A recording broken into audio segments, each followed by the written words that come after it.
3 on 3, 1, 2, 3. Bring up our last two. We're going to bring up Grisham and Miguel. Y'all come on up. All right? I know they're going to be ready. All right, but I'd like to introduce these two guys because they're kind of two peas in a pod. But I'd like to introduce Tyler because Tyler's a pretty average-looking guy. He's actually a great-looking guy now, but he kind of grew up kind of puny, kind of small, kind of average, And but here's when I met Tyler Grisham in the 2nd grade. I was coaching the receivers at Alabama, and we had a youth camp every year at Alabama. And I would get my receivers and I'd coach them up.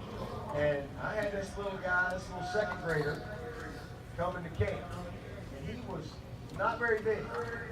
In fact, he was always the smallest. Always. He came in the 3rd grade, he came in 4th grade, he came in 5th grade. He was always the smallest, all the way up in high school. But he was toughest, he paid attention, he worked at his craft, he became a fundamental perfectionist. He had great hands, he had a competitive spirit that you just can't coach. He had a will to win, and it was just awesome. So fast forward, I come to Clemson, and I go. We have camp. I'm the receiver coach at Clemson, and I go out to practice. And here's this 10th grader shows up. So he comes from Alabama to Clemson. So I watched him his whole life. All right, and he comes in and he's awesome. And then he comes back his next year, and so now he's a senior in high school. I've had this kid since the 2nd grade. I've watched him, and he's the best guy in camp, and he doesn't have any offers. He had no offers. And I'm telling my head coach, I'm like, we need to offer this guy. And he's looking at me like I'm crazy. He doesn't have an offer. I'm like, this guy can play.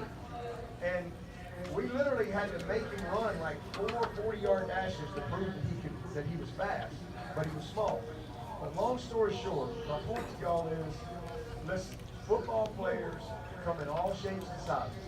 That's the great thing about this game. All right? Football players come in all shapes and sizes. And let me tell you, you got that heart, and you got the mind, you got the toughness, the work ethic, the will.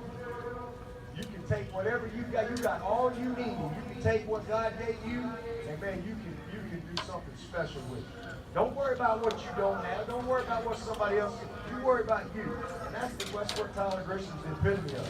And so he came here, ended up played as a true freshman, had a great career at Clemson, and he played 4 years in the NFL, 3 with the Steelers and 1 with the Broncos. Now here's a guy that nobody else offered a scholarship, but he ends up playing 4 years in the NFL. All right, but the main reason that he got the opportunity is because he developed a relationship at camp. All right? So, man, what an opportunity you got to make an impression on somebody. All right? And it starts with how you work. Let's give Grish 3 on 3. 1, 2, 3. Thank you, Coach. Man, had an awesome moment today when coaching the purple group, the A1 receivers. Y'all are out here. Had a blast today. And I didn't see it, but Coach Sweeney walked up and didn't notice him. And I was correcting one of the receiver stances, okay? There's a lot of detail when it comes to receiver stance, all right? And all of a sudden, I correct his stance, I get the guy lined up, I snap the ball, he goes, Coach Sweeney comes up, he's like, no. All right, line back up. All right, you see this foot right here? So he starts to correct, again, something I missed, a little detail on this receiver. And it was the coolest thing, and I was sitting there listening to him, and I was just wishing that someone could take a photo, because I was that little kid.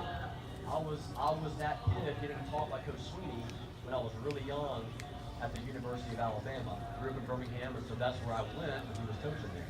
And like you said, he came to Clemson. My dad said, hey, you got to follow him. He's the best receivers coach in the country. Let's go. I became to Clemson, continued to get taught by him, and then the rest is history. But today, I want to share a couple things with you. Just kind of based on that moment, it kind of made me think about a couple words. Man, look up.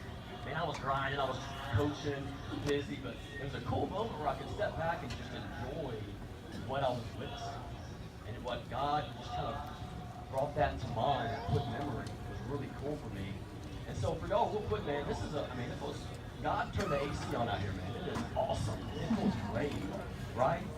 And look up, man, you got Coach Sweeney, the head coach at Coach University, talking to you. Walking around, coaching you up in his golf cart. He's not up in his, office hanging out. He's hanging out with golf, right? These other coaches, man, great men that you're listening to, that you're getting coached. Current players that have spent their entire day with that. Man, look up and just look around and enjoy it, all right?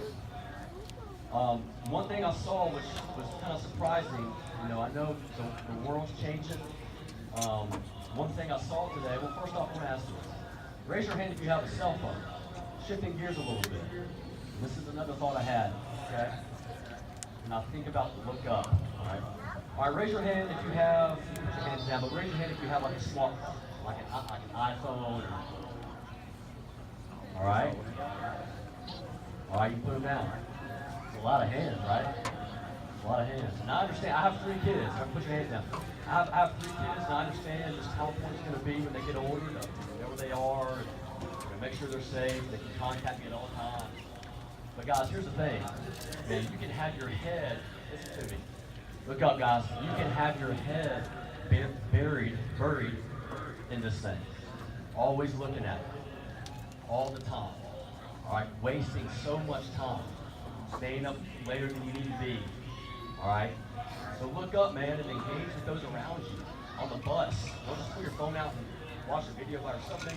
Talk to those around you. All right? That's how you meet people. That's how you have friends. The other thing is the cell phone can be very dangerous. There's a lot of bad things that you can see on this thing. All right? I'm being serious right here, though. All right? A lot of bad things you can see. All right? So I want to encourage you, man, be careful. Be careful with this thing and look up. All right? Don't have your eyes always looking at the screen. Okay? And another thought I have is the thought of looking up. Is I know there's a lot of campers, y'all pay attention. Pay attention, seriously. There's a lot of campers here that have a really tough time going on right now at home. A tough home life. Maybe there's something personally going on in your life that's really, really hard. Okay, I want to open up my phone. It's locked. I'm going to open up my phone to pull up a Bible verse. I don't have it memorized. All right, but this is what Psalm 121 says when it talks about looking up. All right, get your eyes up. It's easy when things are hard to just close in and be by yourself and try to figure out on your own. All right, look up and ask for help. I would say that. Look up and tell somebody. All right, talking about it will help. All right, talk to your parents or mentor or guardian or someone you trust.